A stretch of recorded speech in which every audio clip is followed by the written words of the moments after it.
Hello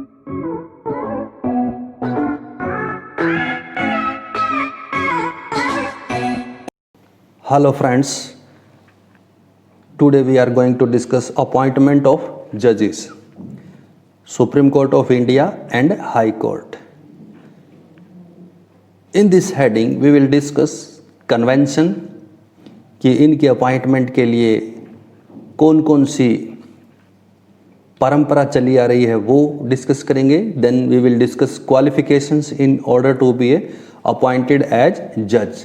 जज को appoint होने के लिए किस तरह की क्वालिफिकेशन चाहिए, टेन्योर ऑफ जजेस, जजेस का कार्यकाल कितना है, सैलरी ऑफ जज, किसी जज की सैलरी वेतन कितना है, रिमूवल ऑफ जज, कैसे किसी जज को हटाया जा सकता है चाहे सुप्रीम कोर्ट हो या हाई कोर्ट हो.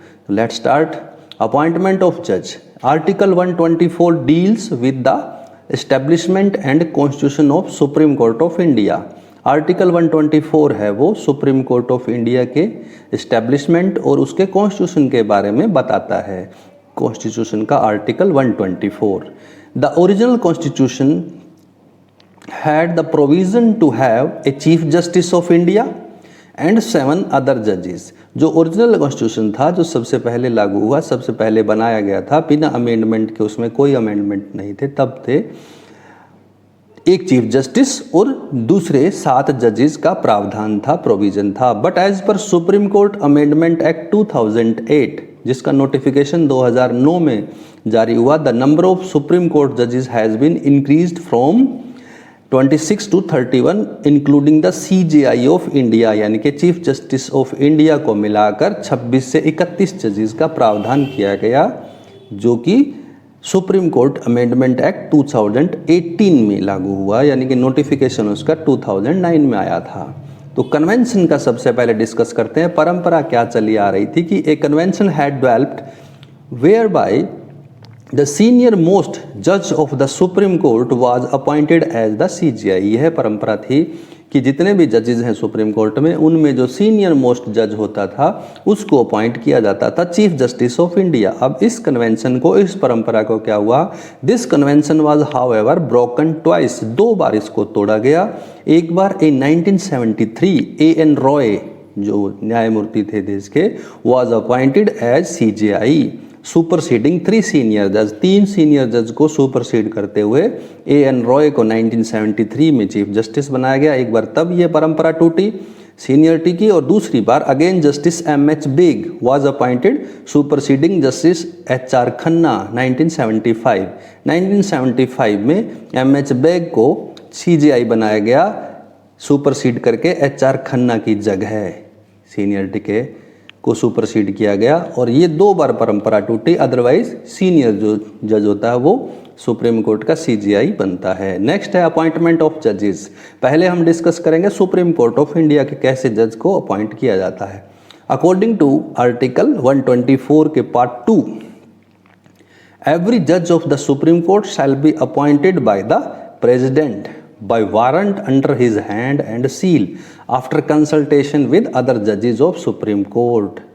जो सुप्रीम कोर्ट के दूसरे जजेस हैं उनसे डिस्कस करने के बाद राष्ट्रपति, महामहिम राष्ट्रपति चीफ जस्टिस ऑफ इंडिया को अपॉइंट करते हैं, सुप्रीम कोर्ट के जज को अपॉइंट करते हैं. और आर्टिकल 124 के according consultation with CJI is mandatory in appointment of जजेस other than chief justice. Chief justice को छोड़कर दूसरे जजेस के अपॉइंटमेंट के लिए क्या है कि जो चीफ जस्टिस की जो कंसल्टेशन है वो मैंडेटरी है, उसको ज़रूरी है, उस कंसल्टेशन के अकॉर्डिंग उसकी कंसल्ट करना ज़रूरी है. चीफ जस्टिस की अपॉइंटमेंट को छोड़कर बाकी जजेस की अपॉइंटमेंट में उस कंसल्टेशन को आवश्यक बताया गया है. इसी तरह से हाई कोर्ट में चलते हैं. एज पर आर्टिकल 217 द जज of the High Court is appointed by the president. Same process है, by warrant under his hand and seal after consultation with the CJI and governor of the state concerned. जो concern state जहाँ high court में जज appoint करना है उस state का governor और चीफ जस्टिस ऑफ इंडिया, ये सारी चीज़ें कंसल्ट करके हाई कोर्ट के जज को अपॉइंट करते हैं। This is the process of appointment of जजेस। Then comes qualifications in order to be appointed as जज। किसी जज को लगने के लिए, सुप्रीम कोर्ट हो चाहे हाई कोर्ट हो, उसमें जज को लगने के लिए, अपॉइंट होने के लिए क्या क्वालिफिकेशन की ज़रूरत है। First we will discuss in supreme court of India, a person must be a citizen of India. ये सुप्रीम कोर्ट की भी है और ये इन हाई कोर्ट में भी है, दोनों ही। पहली कंडीशन क्या है, a person must be a citizen of India. Then second point पे चलते हैं, he should have been a जज of a high Court. Supreme Court में अपॉइंट होने के लिए he should have been a जज ऑफ ए हाई कोर्ट, किसी भी हाई कोर्ट का जज होना चाहिए। और हाई कोर्ट्स इन सक्सेशन, अलग अलग हाई कोर्ट्स का भी हो सकता है, 5 साल के लिए, 5 साल उसने किसी भी हाई कोर्ट में, अलग अलग हाई कोर्ट्स में एज ए जज काम किया हो। एक कंडीशन ये है सुप्रीम कोर्ट में लगने के लिए। और हाई कोर्ट में जज के लिए has for at least 10 years held a judicial office in the territory of India.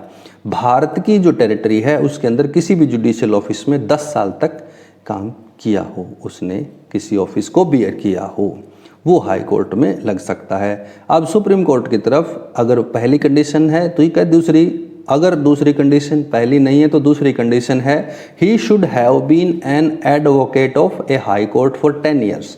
10 साल तक उसने किसी भी हाई कोर्ट में एज ए एडवोकेट, अधिवक्ता, वकील के तौर पर वकालत की हो।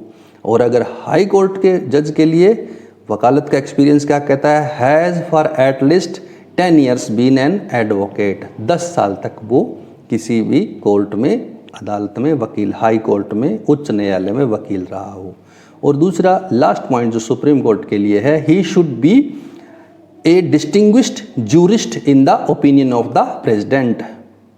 राष्ट्रपति महोदय की नज़रों में वो एक प्रसिद्ध जूरिस्ट होना चाहिए, न्यायविद होना चाहिए, कानून का ज्ञाता होना चाहिए, उसको भी सुप्रीम कोर्ट का जज नियुक्त किया जा सकता है। नेक्स्ट स्टार्ट, टेन्योर ऑफ जजेस। जजेस का कार्यकाल कितना है। Supreme court of India as per article 124 का पार्ट 2 कहता है कि सुप्रीम कोर्ट जजेस retire at the age of 65 and high court जजेस होल्ड ऑफिस एज जज until he complete the age of 62 years। तो सुप्रीम कोर्ट के जजेस 65 years तक और हाई कोर्ट के जजेस 62 years तक रह सकते हैं। अब कहता है कि जज of Supreme court can be removed from office only through the process mentioned in the constitution, that is called impeachment. Impeachment महाभियोग से ही उसको हटाया जा सकता है और उसी तरह से हाई कोर्ट के जज को भी हटाया जा सकता है। Next came salary of the जजेस। सुप्रीम कोर्ट ऑफ इंडिया के article 125, supreme court of India के सैलरी, जज की सैलरी के लिए आर्टिकल 125 है कि the Indian parliament to determine the salary, other allowances, leave of absence, pension etcetera. Chief justice की जो सैलरी होती है सुप्रीम कोर्ट ऑफ इंडिया की, जो बेसिक सैलरी है 2,80,000 रुपये, और अदर जजेस की सैलरी 2,50,000 रुपये बेसिक। हाई कोर्ट के जजेस की सैलरी के बारे में आर्टिकल 221 कहता है कि जो chief justice of high court है उसकी सैलरी है 2,50,000 रुपये पर मंथ, और अदर जजेस हैं उनकी सैलरी है 2,25,000 रुपये per month in case of high court जज। नेक्स्ट आता है रिमूवल ऑफ जज, दैट इज आर्टिकल 124। दोनों में ही, हाई कोर्ट हो चाहे सुप्रीम कोर्ट हो, महाभियोग से उनको हटाया जा सकता है, इम्पीचमेंट से। वो कहता है कि removal of his office by the जज में be removed from his office by the order passed after an address by each house of parliament supported by majority of the total membership of that house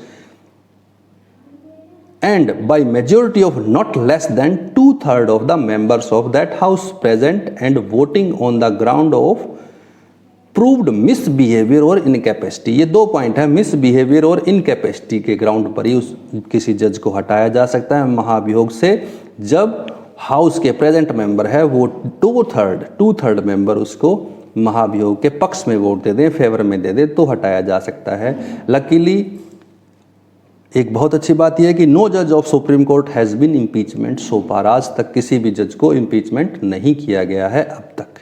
और दूसरी चीज़ high court के जजेस को हटाने का एक इम्पीचमेंट है। दूसरा क्या है, रिज़ाइन हिज ऑफिस, अपने ऑफिस से वो रिज़ाइन कर दे, त्याग पत्र दे दे तो भी हटाया जा सकता है। ट्रांसफ़र कर सकता है उसकी, मान लो एक हाई कोर्ट से दूसरे हाई कोर्ट में या सुप्रीम कोर्ट में प्रमोशन हो गई, उस केस में भी उसको हटाया जा सकता है। तो फ्रेंड्स, आज तक के लिए इतना ही।